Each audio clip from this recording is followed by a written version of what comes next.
good morning students. How are you today? I hope you are fine. Ya anak-anak, hari ini kita akan mempelajari materi yang akan kalian pelajari di semester 2. Oke, silakan disimak dan disaksikan video yang sudah diberikan.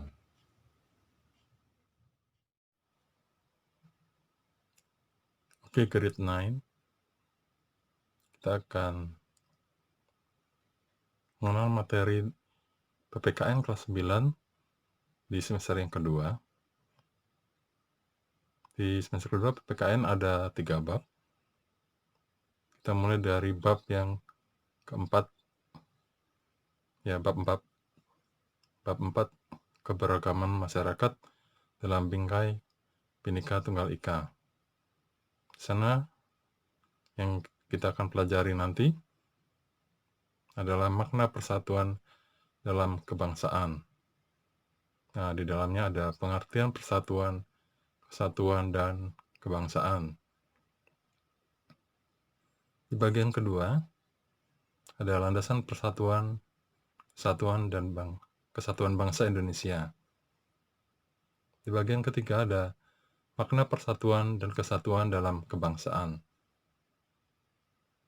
Di subbab yang B, kita belajar prinsip persatuan dalam keberagaman suku, agama, ras, dan antar golongan.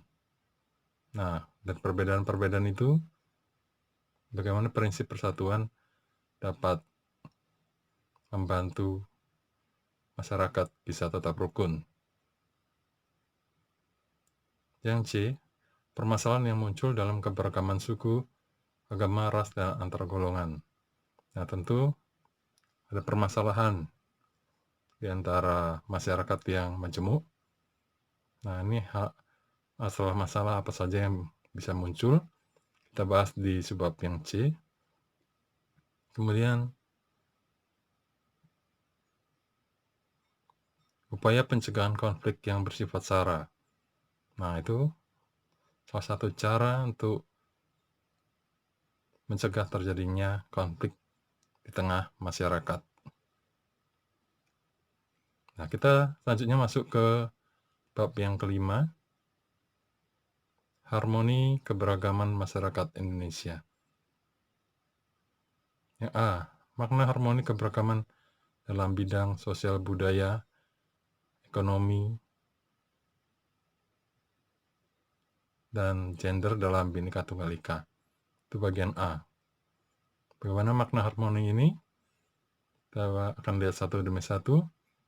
Yang pertama, keberagaman dalam bidang sosial budaya, ekonomi, dan gender dalam Bhinneka Tunggal Ika. Yang kedua, harmoni dalam keberagaman bidang sosial budaya, ekonomi, dan gender dalam Bhinneka Tunggal Ika. Nah, di bagian yang B, kita membahas tentang permasalahan keberagaman masyarakat Indonesia.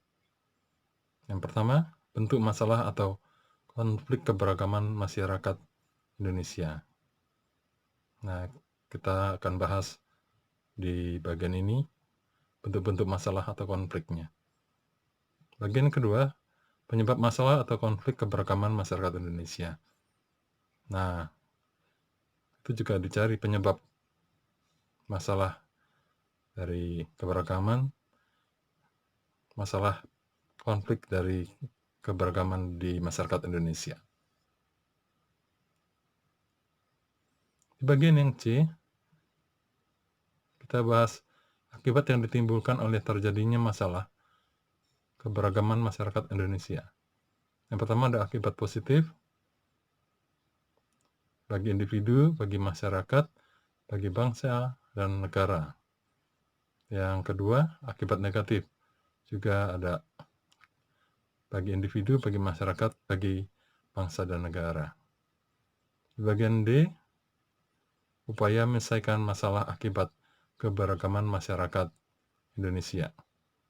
Ini ada penyelesaiannya ya. Yang pertama, penyelesaian masalah keragaman. Ada beberapa hal. Kompetisi, menghindari, akomodasi, kompromi, kolaborasi, pengurangan konflik, mediasi, dan pengadilan. Yang kedua, upaya preventif untuk menghindari konflik, yaitu upaya individual, upaya masyarakat, dan upaya pemerintah. Bagian terakhir, bab yang ke-6, bela negara dalam konteks Negara Kesatuan Republik Indonesia atau NKRI. Yang pertama kita belajar makna bela negara. Yang pertama, negara, bangsa, dan tanah air. Kita akan bahas lebih lanjut ini. Yang kedua, hakikat bela negara. Nah, nanti akan kita bahas lebih lanjut. Di subbab yang B, perundang-undangan yang mengatur bela negara. Nih, akan dijelaskan ketika pembahasan. Yang C, perjuangan mempertahankan NKRI. Yang D, ancaman terhadap NKRI saat ini. Dan yang E, semangat dalam komitmen persatuan dan kesatuan nasional dalam mengisi dan mempertahankan NKRI. Oke anak-anak, itu materi kita PPKN kelas 9 untuk semester yang kedua. Oke, semangat, tetap semangat belajar ya. Tuhan Yesus memberkati.